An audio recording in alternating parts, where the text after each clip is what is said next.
Bom, galera, eu já apresentei para vocês, né? Então, chegou aqui, porque para a gente, missão dada é missão cumprida. E a minha promessa é de trazer a Giovana Crio aqui para falar com vocês sobre um pouco desse universo, né? De mulheres inseridas em ambiente que majoritariamente é masculino.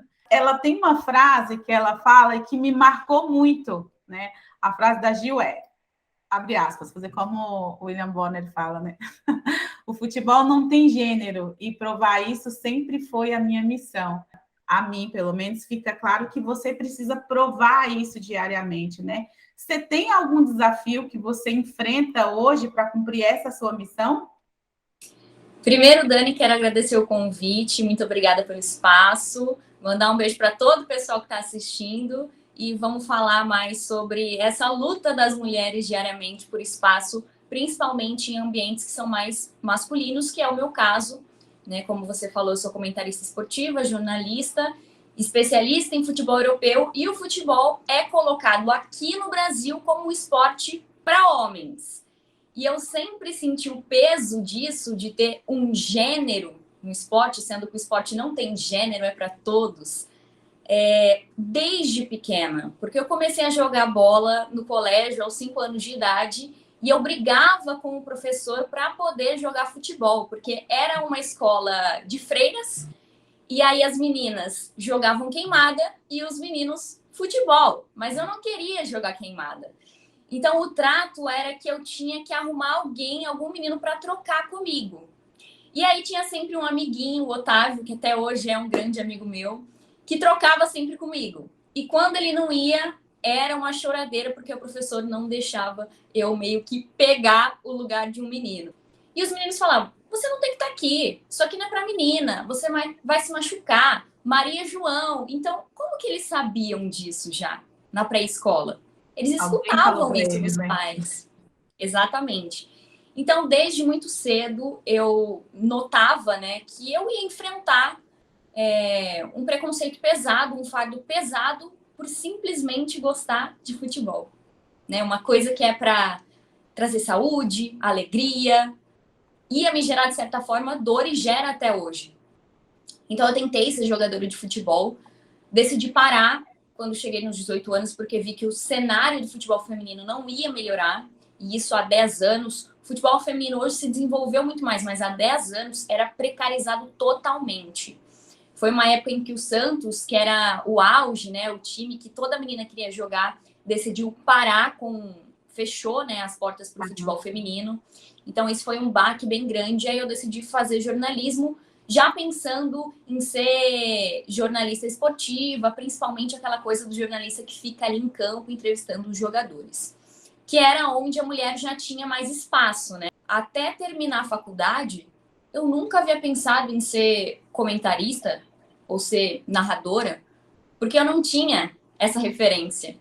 Não tinha uma mulher ali constantemente. Então, nem passava pela minha cabeça, porque dentro da minha mente, né, dentro da minha mente, não dava para uma mulher ser comentarista ou narrar um jogo, porque simplesmente não existia essa vaga. E, de fato, não tinha essa vaga.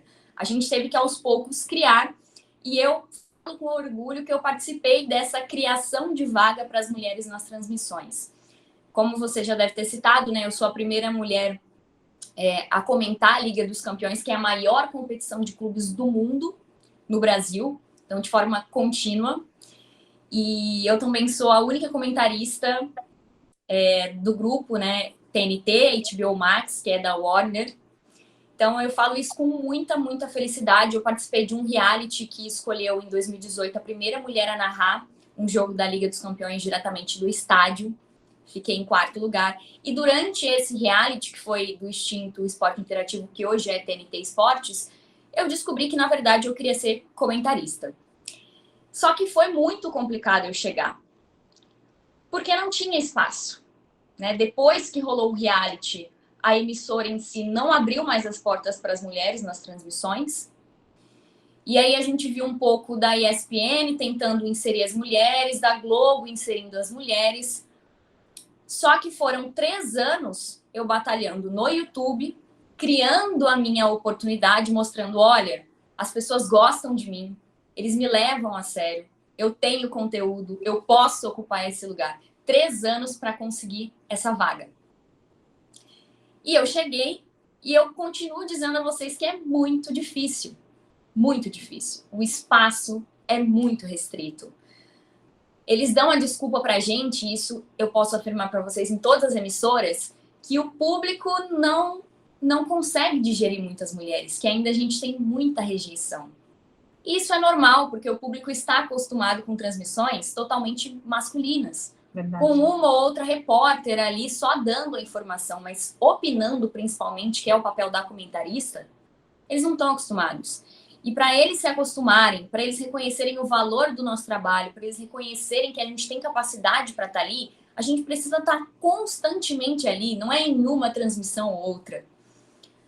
Então, a Luciana Mariano, que é uma das principais narradoras do país, a primeira narradora do país, ela fez 500 partidas numa longa carreira, se não me engano, 30 anos de carreira. Um narrador do mesmo patamar que ela, em 30 anos, narrou 6.000 partidas. Então, a diferença de oportunidade que a gente tem é gigantesca. E não só em relação ao futebol, em relação às transmissões esportivas, mas também no âmbito geral, né? Em lugares que falam que é para homem. E acho que a gente tem que continuar lutando. E esse espaço que vocês estão me dando aqui é fundamental para que a gente passe, que realmente não é mimimi, porque na cabeça, infelizmente, de alguns é mimimi.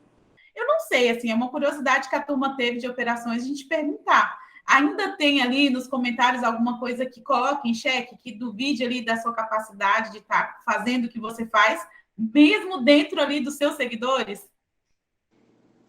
Eu acho que não em relação aos seguidores, mas em relação a quem chega de fora.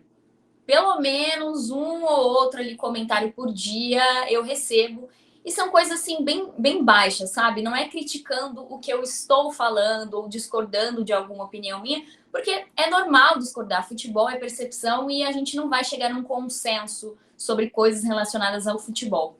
Mas coisas bem pesadas, assim, xingamentos, aquele típico mulher, lugar de mulher é no fogão, vai lavar louça, esse tipo de coisa tem sempre. E é incrível que quando a gente conquista um lugar, esses caras sempre estão lá para criticar. Então, eu lembro quando a HBO anunciou a TNT anunciou a minha contratação, o Grupo Warner, não só a minha, mas da narradora também, a Camila. Nossa, lotado de comentários. E isso é cota. E olha lá, ó, só para falar que tem mulher em transmissão. E os meus seguidores foram nesse post e malharam esse pessoal. Eu nem precisei falar nada. Tipo, olha, eu acompanho a Giovana há 5 anos, ela entende muito, ela batalha por isso, ela merece esse espaço. Então, eu acho que é importante a gente sempre responder esse pessoal com trabalho e não se afetar. É muito complicado não se afetar, porque, assim, várias vezes eu chorei muito. A última vez que eu chorei muito foi quando eu fiz um jogo que teve grande visibilidade, que foi um jogo entre Borussia Dortmund e Ajax, pela fase de grupos da Liga dos Campeões, dessa atual Champions.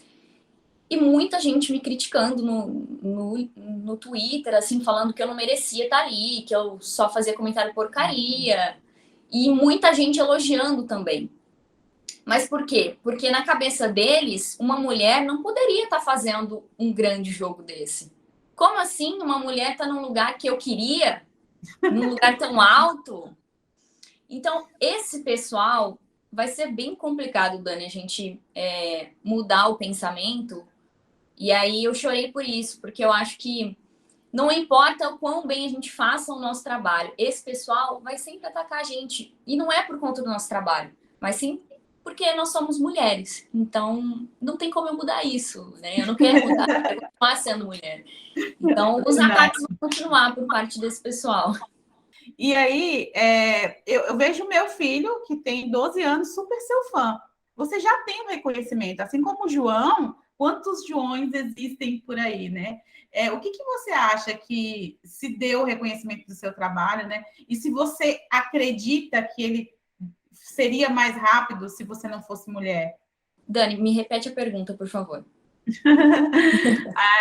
Se você acredita que o seu reconhecimento, Gil, ele seria mais rápido se você não fosse mulher? Sem dúvida. Eu vejo gente que faz menos, que tem menos estudo que eu, né? Eu falo inglês, eu falo espanhol, estou fazendo francês. Sobre futebol europeu, acho que nem precisa falar muito, que eu entendo super. E eu vejo gente que sabe bem menos, com cargos bem melhores e ganhando mais do que eu. Se você pudesse deixar ou tirar 2 lições da sua carreira para dar como uma dica para quem está aqui hoje com a gente assistindo o Ritual de Operações, quais seriam essas lições ou essas dicas que você diria? Primeiro, persistência e trabalho duro sempre vão abrir as portas. Eu não tenho QI, eu não sou de família rica, eu sou mulher e mesmo assim eu consegui o meu espaço. Então, persistir, trabalhar duro é fundamental. Uma hora vai chegar a chance que você precisa e vai chegar na hora certa para você estar 100% preparada para dar o seu melhor. Então, a primeira lição é persistência e trabalho duro superam qualquer obstáculo e abrem qualquer porta. Pode demorar, mas você vai ter paciência, a sua hora, a sua chance vai chegar. Segundo, eu acho que correr riscos. Sabe, correr riscos é fundamental, mas você tem que saber o que aquilo pode te custar e estar preparada para o que aquilo pode gerar. Então, corra risco sim, mas seja forte bastante, esteja preparada para um revés. Então, acho que correr riscos também é fundamental, ter essa coragem. Coragem é fundamental, né? Para quem almeja grandes coisas e tem grandes obstáculos para superar. Aqui na Remessa a gente tem muita mulher, mas a gente também tem muito homem, né? Como que os nossos homens, né, eles podem colaborar nessa transformação, porque tem um papel significativo deles também, né? Bom, primeiro que o homem também participa da educação, né, dos filhos, então acho que esse é o primeiro ponto. Segundo ponto, os homens ocupam majoritariamente os cargos de chefia. Então, nós precisamos do aval deles para ocupar grandes espaços, né? Para ter oportunidade. Então, esse é o segundo motivo pelo qual a nossa luta também precisa ser a luta dos homens. E terceiro, eu acho que um homem, quando ele fala alguma coisa, ele tem que pensar nas mulheres que ele tem na vida dele, né? Se ele gostaria que aquilo fosse para a mãe, para a esposa, para uma filha. Principalmente os que têm filhas, eles têm que pensar que essa luta também é deles, porque eles precisam facilitar o caminho que as filhas, né, que a filha vai enfrentar. Então, graças a Deus, o meu pai, ele me criou. O meu pai, ele é assim, ele não sabe nem o que é feminismo, tá? Mas ele é extremamente feminista, muito mais feminista do que muitas mulheres, porque ele me criou para ser o que eu quiser. Ele me criou falando, Giovana, você não perde para nenhum menino, vai lá e faz. Eu fui criada num sítio e o meu pai sempre me incentivava a fazer tudo. Coisas que as pessoas falavam, não, mas ela é menina, não pode fazer. Não, ela vai fazer porque ela pode. Então é isso que eu espero dos pais, dos homens. O apoio deles é fundamental. Sem eles a gente não vai conseguir chegar na igualdade, que é o que o feminismo deseja. É a igualdade, não é mais nem menos, é a igualdade. E a gente precisa deles porque a gente precisa da aceitação deles, a gente precisa do apoio deles para que a sociedade seja de fato igualitária para qualquer um, não só para mulheres, mas para trans, para travestis, para gays, enfim, para tudo, né? Para homossexuais, enfim, para tudo a gente precisa do apoio. Eu falo que eu sou uma mulher branca, heterossexual, mas eu apoio as minhas amigas que são lésbicas, os meus amigos que são gays, né, homossexuais.